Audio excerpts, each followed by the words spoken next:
तो meniscus tier repair होता है या नहीं होता है? तो मेनिस्कस टियर रिपेयर होता है नहीं होता है, ये 3 चीज़ों पे डिपेंड करता है। पहला, आपका टियर कैसा है, दूसरा पेशेंट पे और तीसरा डॉक्टर पे। तो अगर मैं पहले फैक्टर की बात करूं कि पेशेंट पे कैसे डिपेंड करता है, तो मेनिस्कस क्या होता है, ये 2 हड्डियों के बीच में मेनिस्कस है। रिपेयर मैं उसी चीज़ को कर सकता हूँ जो रिपेयरेबल होता है, अनरिपेयरेबल चीज़ को तो नहीं कर सकते ना। तो अगर रेड जोन में टियर होगा तो मैं रिपेयर कर दूंगा क्योंकि वो रिपेयरेबल। व्हाइट जोन में टियर रिपेयरेबल नहीं होते क्योंकि वो ब्लड वेसल्स नहीं होते। दूसरा, अगर रेड जोन में मैं तभी रिपेयर करूंगा जब मेनिस्कस की क्वालिटी अच्छी होगी।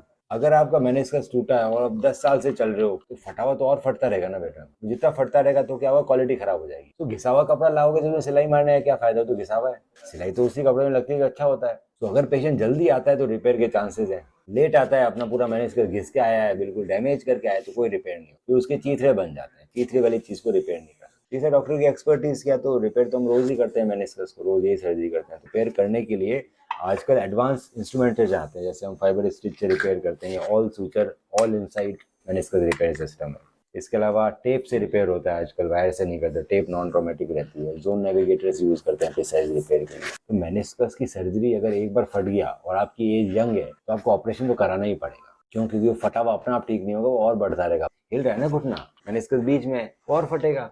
तो जितना जल्दी आओगे उतना शायद में कम टाका मारना पड़े, एक ही टाका मारना पड़े, बाकी मेनिस्कस पूरा बच। जितना लेट आओगे उतना टीयर बड़ा हो जाएगा, उसे निकालना पड़ेगा और किसी न किसी दिन तो सर्जरी के लिए आना ही पड़ेगा। क्यों? जब टीयर बहुत बड़े हो जाते हैं ना तो बहुत दर्द होने लगता है, उसका घुटना लॉक हो जाता है। अभी लॉकिंग कम है, एक बार टाइम आएगा जब पूरा लॉक हो जाएगा, उस दिन फिर भागे भागे आओगे सर्जरी के लिए, उस समय फिर मेनिस्कस निकल जाएगा। अगर आपका सर्जरी में पूरा मेनिस्कस निकाल दिया डॉक्टर ने तो फ्यूचर में आपको आर्थराइटिस हो जाएगी। तो मेनिस्कस को बचाना जरूरी है। इसका उस समय डिसीजन लेना चाहिए सर्जरी का जब आपको सिम्टम्स कम है। सिम्टम्स ज्यादा हो गए तो खराब हो गया ना मेनिस्कस। और अगर एमआरआई में ग्रेड 3 हॉरिजॉन्टल रेडियल ऐसा भी कोई टीयर लिखा हुआ आ रहा है तो तुरंत सर्जरी करा ले, क्योंकि वो सिम्टम बढ़ने ही वाले हैं। फिर बाद में फिर नी रिप्लेसमेंट तक की ऑप्शन आता है।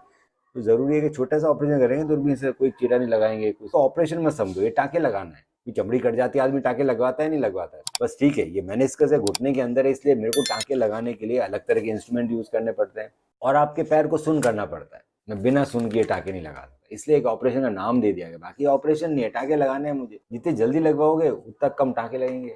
दूरबीन की होगी, ना कोई टाके का निशान रहेगा, ना कोई ब्लड लॉस होगा, कोई भी साइड इफेक्ट। मेनिस्कस टीयर के सक्सेस बढ़ाने के लिए हम 3-4 चीजें करते हैं। आप भी जानते हो कि जब चमड़ी में चोट लगती है तो क्लॉट होता है, क्लॉट जमता है तभी चमड़ी हील करती है। तो क्लॉट बहुत जरूरी है मुझे किसी भी चीज को जोड़ने के लिए। ये मेनिस्कस टीयर में क्लॉटिंग नहीं होती। आपको जो टीयर है ना उसमें कोई क्लॉट नहीं जम रहा, मैं उसमें कोई सिलाई भी कर दूंगा तभी क्लॉट नहीं आने वाला। क्लॉट नहीं आने वाला तो उसकी टेंडेंसी नहीं है हील करने की ढंग से। इसके लिए क्या करते हैं हम लोग कि आपकी सर्जरी के टाइम में आपका ब्लड निकालेंगे और उसको टेबल पे रख के हम क्लॉट करेंगे। स्पेशल हमारे पास ग्लास वायल रहता है, वो क्लॉट को मैं एप्लीकेटर के थ्रू इसके अंदर फिट करूंगा टीयर के। ब्लड क्लॉट मैं ब्लड क्लॉट डालूंगा और फिर मैं रिपेयर करूंगा ताकि वो मेरे दोनों रिपेयर के बीच में ब्लड क्लॉट आ जाए। और रिपेयर करने के बाद हम नी के अंदर पीआरपी रखेंगे, प्लेटलेट रिच प्लाज्मा डालेंगे ताकि हर जगह प्लेटलेट चले, ताकि आपके जो रिपेयर हुआ ना इसकी हीलिंग के पोटेंशियल हम इंक्रीज करेंगे। अदरवाइज हीलिंग के पोटेंशियल कम होते हैं मेनिस्कस। दूसरे, हम सबसे एडवांस टाके यूज करेंगे, टेप्स यूज करेंगे, कॉन्फ़िगरेशन हमारे बेटर होंगे, साइंटिफिकली अपडेटेड, क्योंकि मैं सिर्फ यही सर्जरी करता हूँ। सो रिजल्ट इंप्रूव करने के तरीके होते हैं that will use in you.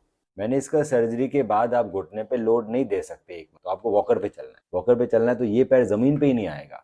Meniscus surgery के बाद नॉन वेट बेरिंग आपको चलना होता है लगभग 1 महीना, और उसके बाद धीरे धीरे वेट लगाना लगता है। 1.5 से 2 महीने लगते हैं नॉर्मल। तो दर्द नहीं होता है सर्जरी में। तो कुछ कुछ लोगों को हम 3 वीक्स में अलाउ कर देते हैं, वो भी सब डिपेंड करता है कि अगर वैसे एक ही टाँका लिया तो मैं 1-2 वीक में अलाउ कर दूंगा वेट बेरिंग। वही मैंने 5 टाँके ले लिए तो मुझे लंबा टाइम वेट करना पड़ेगा, मेरे को ज़्यादा प्रोटेक्शन की जरूरत है। तो जितना जल्दी आओगे उतना कम रेस्ट है, उतने कम टाँके लगेंगे। टीयर का लेवल सर इसलिए क्लियर नहीं हुआ क्योंकि जो एमआरआई होती है ना वो गोल्ड स्टैंडर्ड नहीं है मेनिस्कस इंजरीज को पहचानने के लिए। गोल्ड स्टैंडर्ड का मतलब वो टेस्ट जो सबसे बेस्ट हो, वो है आर्थ्रोस्कोपी। एमआरआई में मालूम पड़ता है कि टीयर है, आपने कहा हॉरिजॉन्टल टीयर है, हॉरिजॉन्टल टीयर। किसी में रेडियल लिखा होता है, किसी में हॉरिजॉन्टल, किसी में कॉम्प्लेक्स, बकेट हैंडलूम, सब एक ही टैग है टीयर। अब मैं अंदर जाऊंगा, मैं टीयर को देखूंगा अपनी आंखों से, फिर उसको रिपेयर करूंगा।